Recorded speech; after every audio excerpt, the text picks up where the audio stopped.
What's going on, guys? Welcome back to Tales from the Shelf. Now, when we talk about something being scary, what do we mean? Scary, by definition, is being described as frightening or causing fear. What we find scary is relative. Something that scares me might not scare you.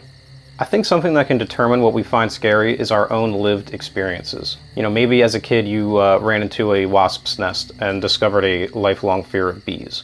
Maybe as a kid you were locked in an old fridge like I was, and you found out that you were claustrophobic. It's not limited to childhood, but I do believe a large part of it is determined there. So there are a lot of things that we learn to be afraid of over the course of our lives, and then there are things that I believe we are just naturally born being afraid of. Things that are undoubtedly and unequivocally terrifying. I would classify these things as being like a primal fear.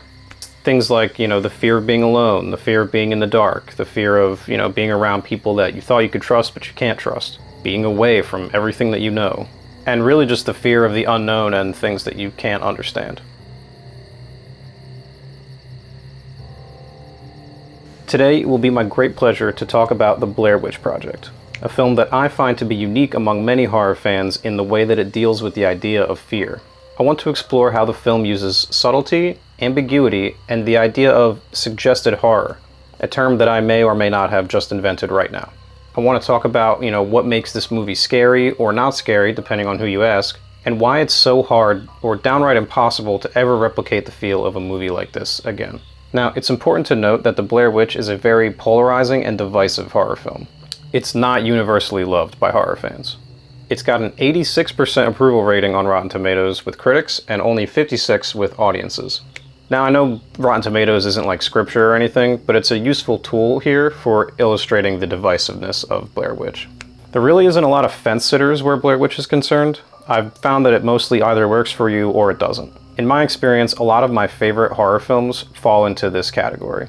Too often you encounter these like super polished horror films that are just made to appeal to like teenagers on a Friday night. They're really kind of just intended to be like talked through and like laughed through, phone screens lit up throughout the dark crowd like a candlelight vigil. Movies like that, they're made to appeal to as many people as possible, and they don't really want to alienate anybody.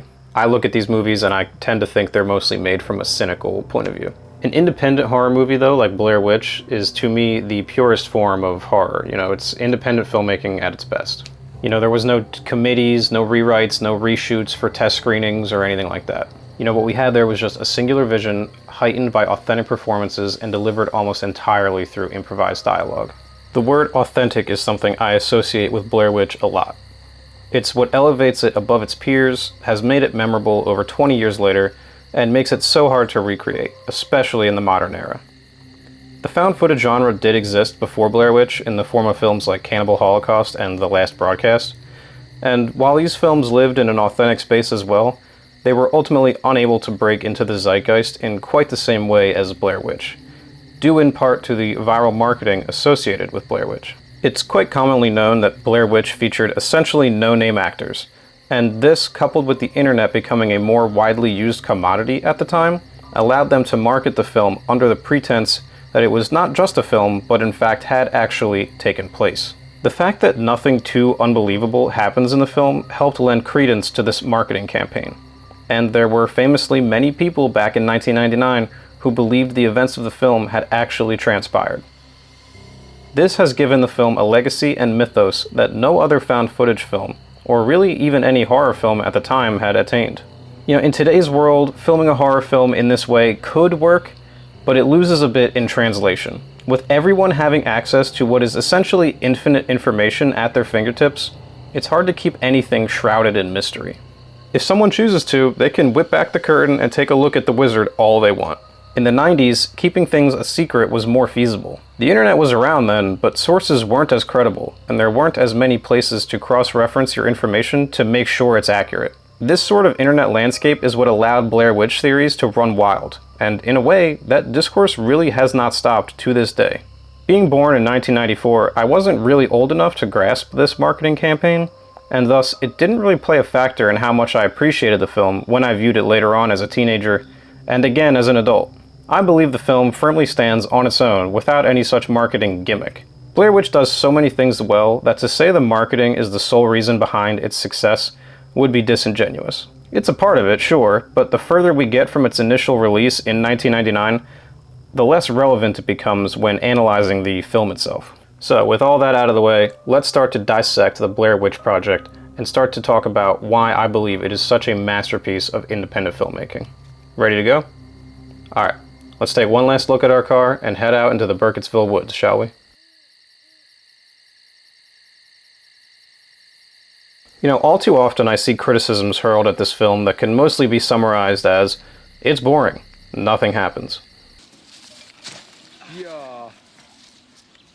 Good jump. Thank you. Now, I realize all films are subjective, and if it's boring to you, then I doubt I'm going to be the one 24 years later to change your mind. However, I do find criticism like this to be grossly reductive. People can say this film isn't for them, and that's fine. You don't really need to explain yourself any further. But if you claim the film is objectively bad, well then I'm going to need you to back up your analysis there. Simply saying nothing happens is more indicative of an inability to accurately consume and analyze films than it is of any flaws of the movie itself. The Blair Witch Project is trying to do a specific thing. Too often I see people criticize a movie based on something it's not trying to do versus what it actually is trying to do. Blair Witch is trying to cultivate a very specific vibe and atmosphere. If you went into the movie thinking it would involve an actual witch running around in the woods, and instead you got a pile of rocks outside a tent and some sticks hung from trees, well, I can understand your frustration at feeling like you didn't get what you expected. We can all find ourselves being victims of our expectations from time to time when it comes to films, especially in the modern era where trailers are bordering on 3 minutes long and so much stock is placed in opening weekend box office and Rotten Tomatoes scores. These things can be useful tools to determine a movie's quality, but there are so many variables and so much more nuance at play that to rely on them alone to determine a film's quality is a very reductive approach and not really conducive to any meaningful film criticism. All of this to say, knowing what kind of movie Blair Witch is and what kind of horror fan you are going in is going to be important. Having expectations going in that will inevitably wind up coloring your experience is something we all unconsciously do when watching movies. But since Blair Witch is over 20 years old, there's not too many people who haven't seen it who don't at least have an idea of what to expect going in. Whether you've seen it or not, what I will say is this. The film is the crown jewel of the found footage horror genre. It has been picked apart and analyzed for decades in dozens and dozens of video essays just like this. Now, to the naysayers, I ask, if nothing happens in this movie, why are people still talking about it at length all these years later? The answer is because by saying less, you can imply so much more. It's the Jaws effect. By not showing the shark, your imagination runs wild. He could be anywhere. By not showing the witch, the same principle applies. She could be anywhere. She could be nowhere. She could be one of our 3 leads. She could be real, she could not be real. The possibilities are endless. And that core tenet of the film, of dealing in ambiguity rather than certainty, and giving us questions instead of answers, is what has preserved the film in our collective minds. It is an endless vein of lore and theory to be mined for years and years to come. Simply put, if the movie had ended with like a jump scare of a witch, or shown her without any shadow of a doubt, or any number of mind-numbingly boring possibilities you can think of, the movie would be forgotten. Nobody would care because you've removed any need for me to think about what happened. You know, we have plenty of movies like that already. It depends on the subgenre of horror in question, but with a movie like this, showing less is, in my mind, always going to pay off in spades. You know, as Dennis Reynolds would say, it's all about the implication. That seems really dark. No, it's not dark. You're misunderstanding me, bro. I think I am. Yeah, you are, because of the implication. By showing our characters waking up to a pile of neatly stacked rocks outside their tent, you imply so much without needing to say anything. A single frame of just some rocks is enough to make you feel that cold feeling in your gut, like you've just swallowed an iceberg. So much of the success of this film for the individual relies on being able to feel empathy and to be able to put yourself in the shoes of the characters. If you aren't able to do that for the duration of this film, a lot of the scares simply aren't going to work for you. And that's alright. You know, not every movie needs to work for everyone. Similar to the rocks outside the tent, we've got the sticks hanging from the trees, carefully hung all around like some sort of demented Christmas decorations. Or the scene where our characters are chased through the woods at night by an unseen presence. Heather famously shouts, "Oh my God, what the fuck is that? What the fuck is that?" but we don't see anything. And I know this was notoriously one of the film directors in some sort of white morph suit just off screen, and we were originally supposed to see them, but they never angled the camera correctly to capture it. I look at this as a happy accident similar to Jaws, where we don't see the shark as much as intended due to it breaking so much, resulting in a more effective product than was initially planned. Not seeing what is chasing them, or even knowing if anything is really chasing them at all, is much more effective in my opinion, as it allows the audience to fill in the gaps themselves, and what we can imagine is always scarier than anything a filmmaker can put to screen. It's quite a stroke of genius to deny the viewer any concrete visuals, and to instead let the audience's minds do the work for you. It makes people more engaged, and it allows the film to linger with you longer as you discuss with others what could have been really happening. I kind of liken it to the original Halloween from 1978, and the question in that film of, is Michael Myers supernatural or not? So regardless of the answer to that question, as soon as you answer it, you've removed the mystique. You take away the mystery, it's not interesting anymore. That's what makes some of the sequels in that franchise so inferior in my mind. That film, Halloween, 1978, deals a lot in ambiguity as well, similar to Blair Witch. It's like, what is Michael's motivation? We don't know. Does he have one? We don't know. You don't answer it, and that's good. You leave it open, and it's just so much more interesting. The fun discourse comes from not knowing, but speculating. I feel this same principle applies to the Blair Witch herself. The woods are a stage, and the film sort of plays out in the theater of the mind. The unprecedented lifespan of Blair Witch is evidence of this. Something else that I want to touch on is just the main cast and how those three characters progressively get more and more suspicious of each other. Irritated, untrusting.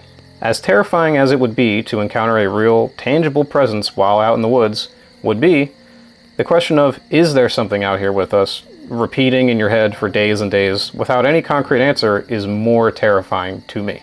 The three leads do such an incredible job of conveying this to the audience. You can feel their frustration. It almost goes beyond acting in a lot of ways. The lines between the production were blurred so much that it allows the film to transcend into a place where few found footage films ever reach. They were camping in the woods for days. They were given less and less food each day. They shot the film themselves and for the most part improvised all their dialogue. They weren't leaving the woods at the end of each day and going back to a hotel to sleep in a warm bed. The raw performances of the actors are so integral to the lasting legacy of Blair Witch, but not more so than the conditions in which they filmed. These two things cannot be understated when discussing what makes Blair Witch feel so real. In a sense, the actors were essentially going method. This allowed them to really embody the characters and helped to further blur the lines between what was real and what wasn't. The actress Heather was given most of the background on the Blair Witch mythology that the directors had created, as she was the one directing the documentary in the film, and it would make sense for her to know about the witch, the locations, etc. Because of this structure, the crew of Josh and Mike, essentially just guys who want to get some film experience, would naturally ask questions, allowing all of the exposition to come across in an organic way in the film. Outside of this, the actors are just flying blind. They had GPS that led them from key location to key location, whereupon they would discover hidden canisters containing their instructions for the next chunk of the film. For me with the house, we had changed location, and we were, I don't know how many of you know this, but the way we were directed was through little notes in film canisters, the old 35 millimeter cameras, so that one would have Heather, Josh, and Mike's, our names on them, and inside there'd be notes, and the notes would be differing. They would create conflict through these notes. We weren't allowed to share the notes. They would need to make sure to hit certain beats, but were largely writing the script themselves on the fly through their improvised dialogue. The confidence the directors had to line up all the dominoes and then just kind of let them fall how they will is such a rare thing and is directly associated with the realism found in Blair Witch. I feel like most filmmakers are like very particular about their films, getting every detail right, every shot, every line of dialogue. Simply put, movies just aren't really made like this, and if they are, it isn't done half as well as it's done here.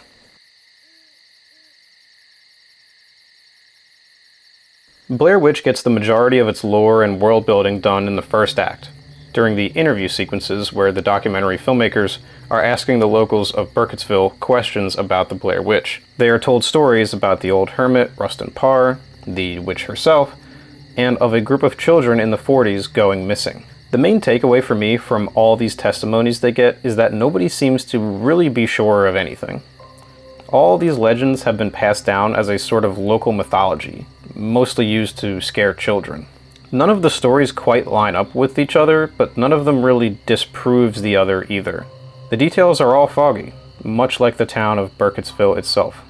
The legend dates back to the 1800s, and has been a topic of superstition for the locals for as far back as they can remember. Being a New Jersey native, I can't help but draw parallels to my own life with the Jersey Devil.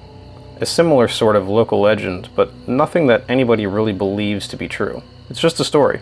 Except in the Blair Witch Project, the titular story is a little more rooted in reality, and therefore taken just a bit more seriously by the locals. When they discuss it, they don't really talk like it's entirely bullshit, but they don't necessarily seem to believe it either. I almost get the impression they'd like to tell our trio of documentary filmmakers that it's all made up, but they can't quite bring themselves to do so because they aren't really convinced themselves. These interviews go on to explain how Rustin had lured kids into his cabin in the woods and would murder them in the basement. It is further implied that Rustin had been hearing voices, in particular the voice of the Blair Witch, telling him to kill the children. Now, what I love so much about this part of it is that it's never really said one way or another whether Rustin Parr did commit the murders because the Blair Witch told him to, or if he actually just went insane and just kind of did it of his own insane volition. It's all left gray. You know, we don't really know what happened there. This subplot that we really only get a small taste of is yet another shade of gray in an already gray movie. Nothing is black and white in Blair Witch. It's all just layers of ambiguity. When you consider the fact that the film is a documentary, a kind of film that is usually seeking to shed light on a subject, the mystery is ironically only deepened and further steeped in lore. Another thing that I really appreciate is that it is strongly believed among fans that the house the characters find at the end is Rustin Parr's house. But it is said in secondary mediums like novels and fan sites that Rustin's house had been burned down decades ago, meaning that by the time the film is drawing to a close, the characters have somehow entered a sort of supernatural time rift, which could further explain why they were never able to find their car again, because in the time they've inexplicably entered, their car doesn't exist yet. When you watch this ending under the pretense that the characters have somehow gone back in time, it totally recontextualizes the events of the house and sort of hurts your brain. It's like they've walked right into Rustin's home on the night of one of his murders, only instead of town children, they're the victims. Crazy, right? Well, that's just a theory. Speaking of the house, let's discuss the ending of the film. The most polarizing part of the movie, and hands down my favorite. I think there were probably people who saw this back in 1999, saw the characters find the house emerging out of the darkness of the woods, and thought, oh, finally, something is going to happen. In an alternate dimension, there is a version of this movie that plays out entirely the same, until the house sequence, where they go inside and confront the titular Blair Witch, and it follows the beats of a more traditional narrative, ending with a more straightforward resolution. And I'd bet that there were many in the audience in 1999 who wanted to see that version of the film. I, for one, am grateful we did not get that movie, mostly because that movie came later anyway in the form of 2016's Blair Witch. To me, the ending of the original Blair Witch Project is the embodiment of the entire film so far, closing it out with a big exclamation point of ambiguity. We see our characters run into the abandoned house, shouting for their lost friend Josh. Now, let's just take a moment to think about the idea of an abandoned house in the middle of the woods. You know, to me, that is inherently terrifying. Houses represent civilization. They imply people, refuge, sanctuary. However, in the context of the Blair Witch Project, this house feels like a tomb. Who is inside? What has happened here? Why is this house sitting alone in the woods? Who used to live here? Tons of questions immediately spring to mind, all coming together to form one instinctive message. Do not go inside. Except, of course, this is a movie. So what do? We go inside. In the narrative of Blair Witch, it signals to the characters a sort of final checkpoint. The imagery of the house is gripping, almost by default. After not seeing anything but trees for days, the defunct house stands out immediately, and must contain some answers to what's been happening. They immediately go inside, hoping for the sake of their sanity that Josh is there, injured but with an explanation for what's been going on. By this point, they desperately need an explanation. It's all that's standing between Mike, Heather, and a nervous breakdown. If they can't make sense of their environment and what's happening, they will go insane. This memorable ending, and this memorable shot in particular, is what has cemented this film into the classic that it is today. The shot of Mike standing in the corner, mirroring the tale told previously in the film of Rustin Parr, is so incredibly eerie. Moments ago, Mike was frantically searching for his friend Josh. Now, he's standing silently in the corner despite Heather's repeated screams. What has caused Mike to stop his search for Josh, ignore Heather's screams, and just stand in the corner? It's just such a chilling image. I love it so much. It's so chilling, in fact, that I believe this is the precise moment where Heather goes insane. The sheer insanity of their situation, combined with the fear she's feeling in this moment, is just too much for her mind to bear anymore. Not to mention, this is where our view into this world is cut off. We don't see what happens next, but we can imagine what happens to Heather and Mike in the basement of that house. Whether she dies in the moment the camera goes off, or survives long enough to endure even more horrors, is unknown. There is so much left unsaid, but it's the question that lingers that keeps us coming back again and again.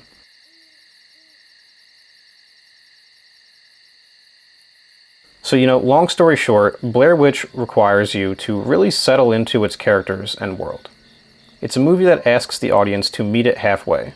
It wants you to play on its terms. It's not interested in telling a conventional horror story. Sure, you could boil it down to 3 people get lost in the woods and are never found, and wipe your hands of it. But there's so much more going on. It's a movie that peels back the layers of how people react in a crisis. When you think you've got control, but you really don't, and how you can come to grips with that fact. It wants to find out exactly how much torment can your mind handle before breaking. By dealing in ambiguity, restraint, and subtlety, the Blair Witch Project has succeeded in occupying a space in horror fans' minds well beyond anyone's expectations.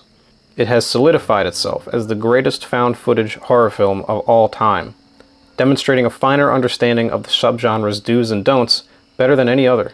Not to mention that, because they were filming a documentary, it had a built-in reason for the characters to keep filming, which is something many other found footage films don't have, which sort of prevents audiences from suspending disbelief more often than not. To me, this film is singular in the sense that it is one of a kind.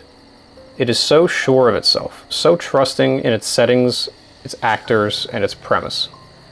The directors, Eduardo Sanchez and Daniel Myrick, craft a world and a backstory and allow it to play out within a metaphorical electric fence of sorts. The outcome is predetermined, but it doesn't feel that way for the actors, and therefore it doesn't feel that way for the audience. This approach to crafting a story that feels as real as Blair Witch does has often been imitated, but never replicated to the degree of success originally found here, way back in 1999. The Blair Witch Project is a cultural cornerstone of horror and a masterpiece of found footage. What's going on, guys? If you've made it this far, thanks for watching. I really hope you dug this video. It was a ton of fun to make. One of my favorite horror movies, as you know. Or maybe you don't, regardless. Now you do.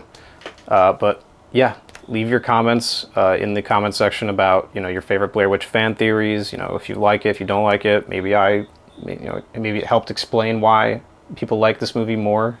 And now you can kind of, appreciate it a little more. If anything, that's all I really hope to achieve with this video, and also just kind of offer up my own offering to the Blair Witch conversation, which is ongoing. So yeah, with that in mind, take care and watch more independent horror movies.